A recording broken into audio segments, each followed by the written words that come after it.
ainda o nosso papo sobre filhos, essas últimas tragédias, especialmente a tragédia de Suzano, e também essa polêmica que foi gerada em torno do desafio Momo, que foi uma fake news, mas que serviu para colocar pais e famílias em estado de alerta. Aí você vê uma movimentação assim nos grupos de WhatsApp, amigos, porta da escola, uma série de pessoas extremamente preocupadas, apavoradas, em estado de pânico praticamente, em momentos como esse. E aí assim, sai mudando completamente as suas atitudes, radicalizando as suas atitudes em relação aos filhos. Aquilo que podia, não pode mais, agora meu filho não anda mais com quem joga videogame, não anda mais com quem fica nesses vídeos de internet, de YouTube e não sei mais o que, e pá.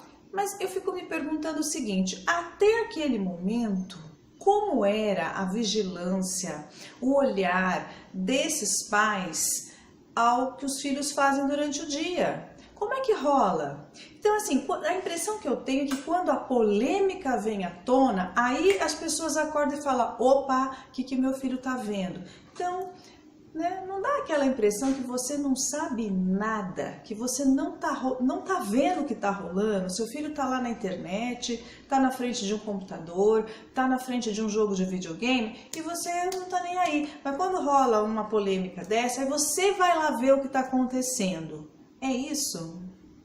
Então eu não me surpreendo muito com a minha rotina. A minha rotina quem cuida sou eu. Algumas coisas passam, a gente tem que ficar vigilante mais ou menos em relação a determinadas coisas, sim. Mas quando acontece esse tipo de tragédia, ou esse tipo de fake news, ou aquele caso antigo da baleia azul e tudo mais, que deixa todo mundo apavorado, eu não fico apavorada, não. Dentro de casa eu não fico apavorada. É claro que sim, gera um estado de vigilância maior, porque vem à tona uma pauta, algo para você discutir ali com a família, com os amigos, entender o que está acontecendo por aí. Não que a minha casa esteja num aquário, numa redoma, protegido de tudo isso, claro que não. Mas saber o que rola dentro de casa faz muita diferença. E o que eu vejo é que são pais, alguns, tá? Não todos, que na verdade não sabem o que está rolando dentro de casa. E quando surge esse tipo de caso, aí eles correm atrás para ver o que está rolando. E muitas vezes eles podem até se assustar. Assim, eu ouvi algumas mães dizendo, nossa, o meu filho joga tal jogo. Eu não sabia que ele jogava. Mas peraí, você não sabia que o seu filho jogava aquele jogo? Quem comprou o jogo para ele? Quem instalou? Você não passa ali na frente do quarto dele ou na frente da TV, não dá uma paradinha, não senta do lado dele, não dá uma monitorada. E aí quando acontece uma tragédia, uma polêmica, aí você corre lá ver.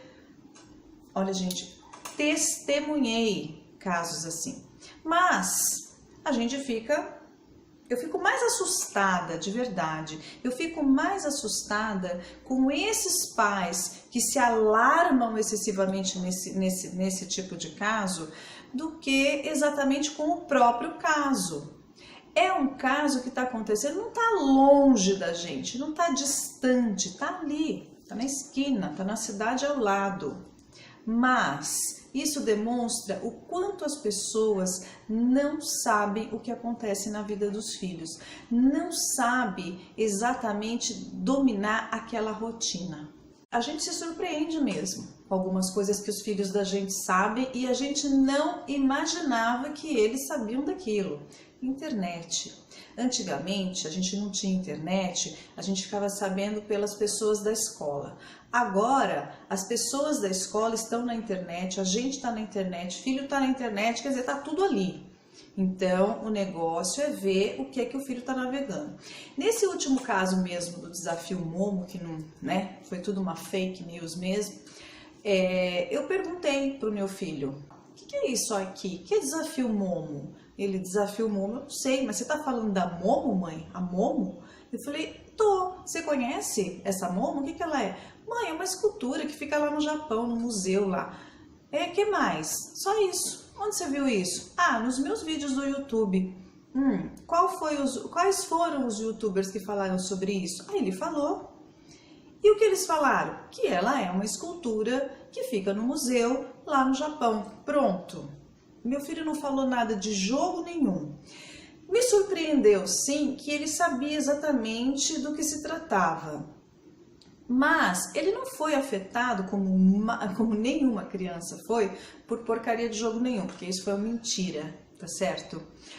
Mas claro que eu me surpreendi em saber que ele já tinha o domínio da informação, que ele já achava inclusive essa história do desafio do jogo da mão uma babaquice. E quando eu indaguei também, perguntei, mas e aí? Deixa eu te perguntar outro negócio. Tá, você tá lá assistindo os seus vídeos do YouTube que você gosta, de repente entra ali uma imagem, algum personagem conversando com você, falando para você fazer coisas, cumprir missões, tarefas, pegar uma faca, se cortar e tal, e aí? E ele caiu na risada e falou, meu, que babaquice, quem é o trouxa que vai fazer isso? Então aí você vê o quão é resolvida uma criança ou não. Então eu acho que basear, né, o comportamento das crianças diante de uma coisa dessa, considerando que todas as crianças vão seguir o que aquela aberração está dizendo, que não foi o caso, mas vamos supor que tenha sido assim, como foi o caso da baleia azul, aquela coisa toda, os desafios, as tarefas, eu não sei mais o que. Gente, vamos entender quais são as reações dos nossos filhos em algumas circunstâncias, para que a gente não seja pego de surpresa, sabe? Eu acho que tem criança que tem sim, assim como muitos adultos, vivem uma situação de doença mental, uma depressão, um problema, sofreu maus tratos, seja lá o que foi que aconteceu ou que essa criança passa, que merece sim uma atenção especial e uma ajuda médica, pronto, psicológica e tal. Agora, no dia a dia, a maioria das crianças não sofrem por esse mal, não sofrem desse mal. Então a gente não pode, né, criar esse mesmo nível de pânico, né, como se todas as crianças estivessem completamente vulneráveis. Eu acho que as que estão vulneráveis são aquelas cujos pais não conseguem dar conta de acompanhar a rotina. Aí é o ponto. E a gente tem sim que encontrar uma forma de priorizar a rotina dos filhos, saber exatamente cada passo que os filhos dão. Aí daí você vai falar, nossa, Margarete, você é a mãe perfeita, né? A mãe do ano, seu filho é super bem resolvido e você não tem problema nenhum, e quando essas tragédias acontecem, essas coisas acontecem, nada te abala.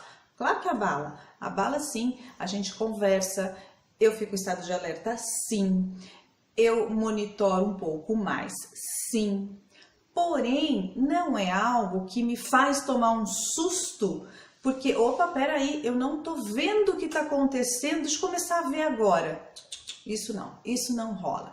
Eu venho acompanhando, eu olho o celular, eu olho o videogame, eu olho a internet, tablet, celular, computador, tá tudo compartilhado, eu tô vendo tudo, eu tô monitorando tudo. Ai, mas e a privacidade da criança?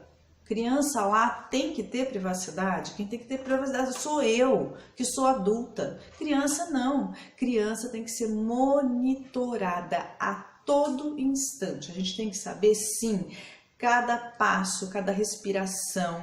Sabe aquele negócio, quando a criança não está muito bem, que ela faz cocô e você chama, fala assim, me chama, que eu quero ver como é que tá esse cocô. Poxa, se a gente vê até como é que tá o cocô da criança, se tá na cor, no formato, pastosinho ou não, a consistência, poxa, para saber como é que tá a saúde dele, para saber se leva no médico ou não. Ué, e aí você não vai ver o que tá rolando lá na internet? Nos grupinhos dele do WhatsApp, criança agora tem celular, criança com 9 anos você paga internet e celular para ele ficar ali, causando no WhatsApp. Paciência, é uma opção também, tá? Não vou dizer que tá certo nem tá errado deixar a criança com ou sem um celular. Eu acho que essa é uma decisão de cada pai e de cada mãe. Ninguém tem nada a ver com isso. Se eu quero dar um celular para meu filho, eu dou. Se eu não quero, eu não dou. E o certo e o errado, quem define sou eu. Eu posso sim me aconselhar com profissionais, com psicólogos, pedagogos, saber um pouco mais, mas quem vai decidir, definir como é que a coisa acontece, sou eu, é cada pai e é cada mãe. Agora, uma vez que eu decidi dar um celular para o meu filho, eu preciso monitorar. Se eu decidir que ele vai ter uma rede social, embora as redes sociais sejam para adultos, porque você sabe, quando você faz uma rede social para o seu filho, você tem que mentir a idade dele lá, porque senão ele não consegue criar um perfil. Mas se eu acho que ele tem maturidade suficiente para ter uma rede social, beleza, mas eu vou largar? Eu vou deixar lá? Aquilo sim é um ambiente que deixa assim as pessoas vulneráveis, adultos também. Imagina uma criança. Então a gente tem que saber sim, filho não tem que ter privacidade, filho tem que ter cuidado, atenção, constantes. E aí, hein? Você concorda ou você discorda de tudo que eu falei? Ou concorda com algumas coisas, com outras não, enfim. Será que eu estou exagerando? Ou será que eu estou achando que tá, né, que a vida é cor-de-rosa, que as coisas acontecem só para fora da minha casa e aqui dentro é tudo um paraíso? Não, gente, não é bem assim, sabe? Eu sei que todas as desgraças e tragédias do mundo podem acontecer com qualquer pessoa. Ninguém está livre. A gente não sabe o dia de amanhã. Hoje a gente agradece a Deus pelo que a gente tem. O futuro a Ele pertence, não é? Bom, mas se você concorda comigo, se você discorda, deixa o seu comentário, deixa o seu like, enfim, se inscreve no meu canal, vamos bater papo, vamos conversar. Eu acho que mais do que nunca, esse é o tempo da gente falar bastante. Falar sobre as nossas opiniões, as nossas dúvidas, as nossas inseguranças, porque todos nós temos muitas. E quanto mais a gente conversa, mais a gente se ajuda. Um beijo. Fiquem com Deus.